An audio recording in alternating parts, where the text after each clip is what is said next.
Dalam tempoh baginda sallallahu alaihi wasallam mula sampai di Madinah, baginda sallallahu alaihi wasallam juga telah mempersaudarakan di antara Muhajirin dan Ansar.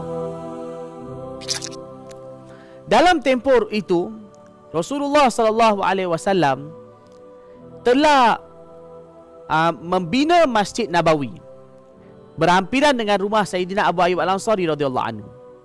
Tak jauh daripada tempat Rasulullah sallallahu alaihi wasallam tinggal, iaitu rumah Sayyidina Abu Ayyub Al-Ansari radhiyallahu anhu, ada sebidang tanah yang digunakan untuk mengeringkan kurma.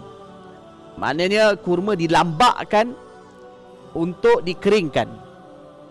Dan tanah itu ialah milik dua orang anak yatim daripada Bani Najjar.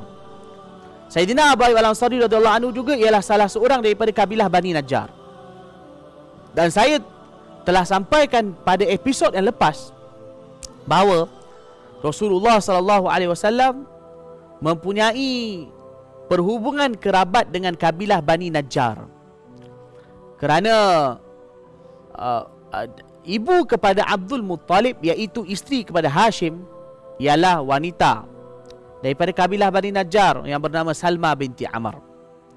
Jadi beliau daripada Bani Najjar. Dan orang yang tinggal berhampiran dengan kawasan rumah Sayyidina Abu Ayyub Al-Ansari radhiyallahu anhu ialah mereka daripada kabilah Bani Najjar.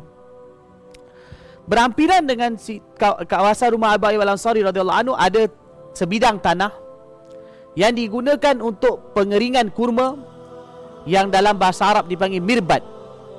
Mirbat digunakan untuk pengeringan kurma. Maka Nabi SAW bertanyakan kepada mereka, milik siapa tanah ini? Mereka bagi tahu milik dua orang anak yatim yang bernama Sayyidina Sahal dan Suhail radhiyallahu taala anhuma.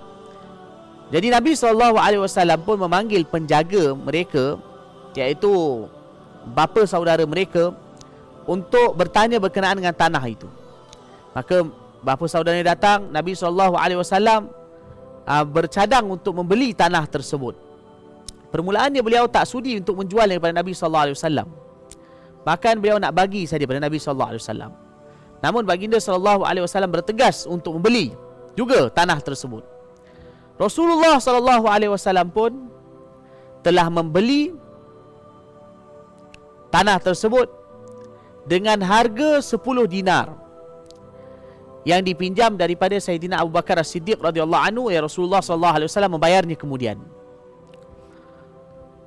Dan selepas membeli tanah tersebut, Rasulullah SAW telah mewakafkan tanah tersebut dijadikan Masjid Nabawi. Jadi di tanah tersebut telah dijadikan sebagai masjid. Maka dari situlah diasaskan Masjid Nabawi, daripada tanah yang dibeli sendiri oleh Rasulullah sallallahu alaihi wasallam setelah sampai Rasulullah sallallahu alaihi wasallam di Madinah. Ini ialah perkara yang pertama dilakukan oleh Rasulullah sallallahu alaihi wasallam bila baginda sallallahu alaihi wasallam sampai di Madinah. Selain daripada itu, dalam tempoh baginda sallallahu alaihi wasallam mula sampai di Madinah, baginda sallallahu alaihi wasallam juga telah mempersaudarakan di antara Muhajirin dan Ansar.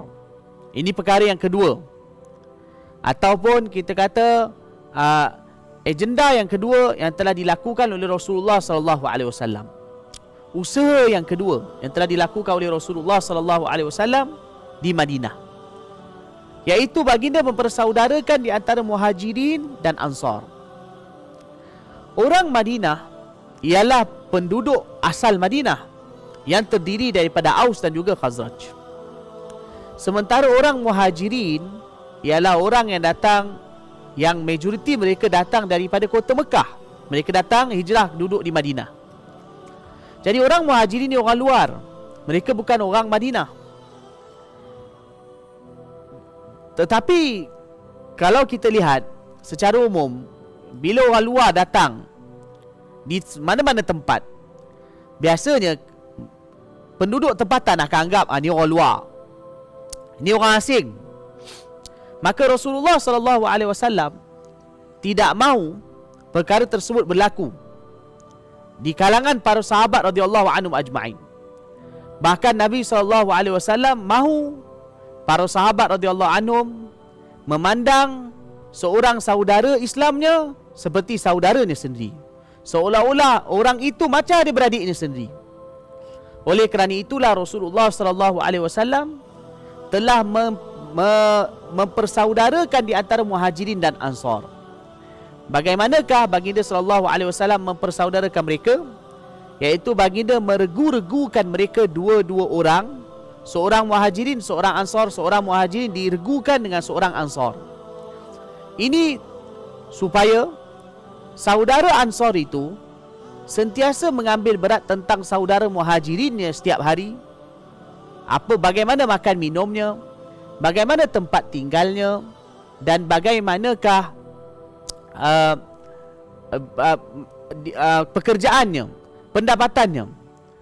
Jadi kerana itulah Rasulullah SAW telah mempersaudarakan di antara Muhajirin dan juga Ansar.